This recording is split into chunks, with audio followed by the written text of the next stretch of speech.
I'm going to get these Edifier MR4 studio monitors unboxed. We'll see what we get inside there. Then I'll get them connected. We'll test them out and see if these might be the best budget studio monitors for you. So let's get started.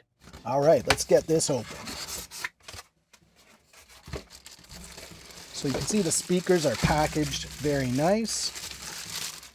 This one is the one with all of your power connections and everything on there. So there's one speaker. Here's our other speaker here. You can see on the back of this one, it just has the spot for connecting the other speaker to this one.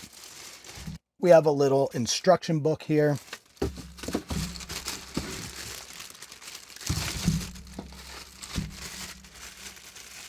And then we have all of your connector cables. So let's see what you have for connector cables in here.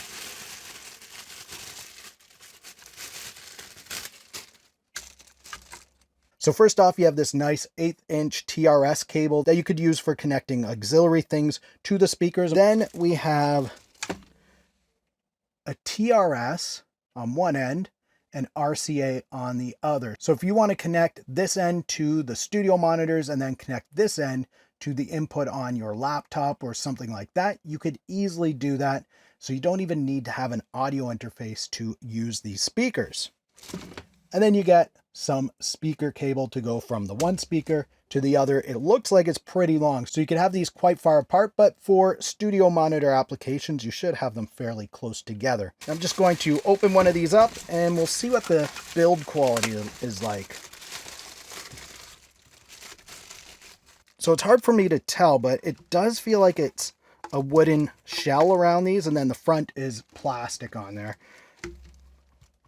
The speaker cone itself feels like it's a fairly good quality speaker cone, and they are kind of heavy, so that's a mix between the materials and maybe the magnet inside.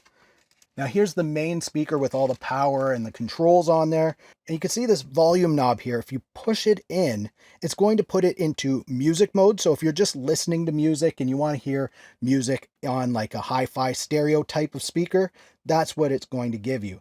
Then if you push it again, it's going to put it back into monitor mode, which will give you a nice flat response for using these as studio monitors. Also on the front here, you have a headphone input and an auxiliary input. So you can connect things directly to the front of this if you really want to, and you can connect headphones on there if you really want to do that as well. Now let's get these connected and we'll check out how they sound. All right, so you can see I have them hooked up here. I just have them hooked up to a Focusrite Scarlett Solo, and they're hooked into the headphone output on the Focusrite Scarlett Solo. You don't need speaker cables if you don't have them already. You can just hook these up with what it comes with. And maybe if you do get some speaker cables eventually, you could hook those up to the rear of the audio interface and at the back of the speaker. So like I was talking about earlier, we have the music setting. So if the light on the front is green, that means it's in the music setting. So if you're just listening to music and you want the better sound for listening back to some of your favorite artists, you can have it on that setting. And then if you press it, it's going to turn red, and that puts it into monitor mode. So if you want a flatter response while you're working on your music, you can listen to it in monitor mode. And I was playing around with this a bit. There is a difference. I don't know if you'll be able to hear that difference through the video, but we'll try it out. And right now, let's just play a track and hear what they sound like.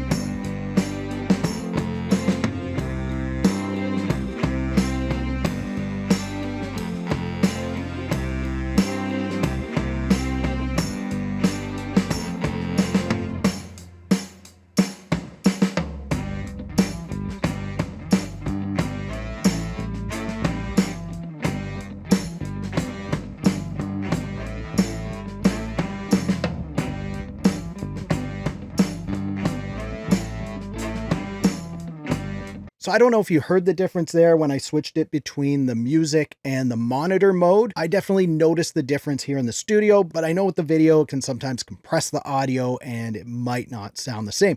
However, my initial listening here, these things are pretty loud. It's amazing for such small speakers.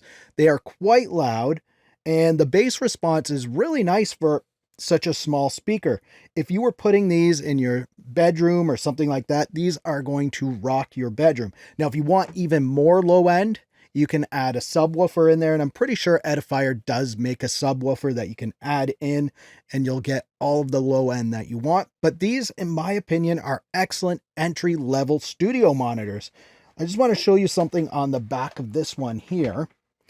You can see we have controls here. So if you had some sort of instrument to measure the frequency in your room, you can adjust the lows and the highs until it flattens out in your room. So you can actually get a very flat response in the room that you're in, because every room is going to be different and it's all going to change the way these things sound. And the fact that they give you this is a really nice touch. You usually don't see these on the more entry-level studio monitors, so it's a nice touch to see that on here. Some of the things that I really like about the Edifier MR4s is that it only requires one plug-in in the wall or on a power cable, whatever you're plugging these in. Some studio monitors require each one to be plugged in, so it can take up a lot more plugs if you don't have that many available. This only takes up one, which is nice. I like that music listening and monitor switching feature. That's kind of nice if you just want to listen to some music on these. You can do that without that very flat response that's not too flattering to already produced songs. Then you have your auxiliary input on the front, which is a nice touch if you want to connect your phone or some other device in there. I also like the fact that these come with everything that you need to get them set up right away. You're not going to need to buy any other cables or anything like that. Unless you do want to get some actual speaker cables, you can do that. But if you're plugging into your headphone output like I did there, you're not going to need it. And you don't lose that headphone output because you can plug headphones into the monitors themselves. And the build quality I really like. It feels like they're nice and solid, not like they're going to break on you anytime soon. And of course, the sound. They actually sound really good for such a small speaker. These sound really nice. So are the Edifier MR4 studio monitors the best budget studio monitors for you? Well, that's up to you to decide because everybody's ears are different. I think that these are excellent little speakers. They look great, so your little home studio is going to look nice. And of course, they sound great, so you can get the job done. Next, check out some of the best free music making software by clicking the video on the screen. If you like this video, please give it a thumbs up. Also, subscribe to the channel for more videos like this. Thank you so much for watching. For Audio Tech TV, I'm Zane. Keep creating, and we'll talk soon.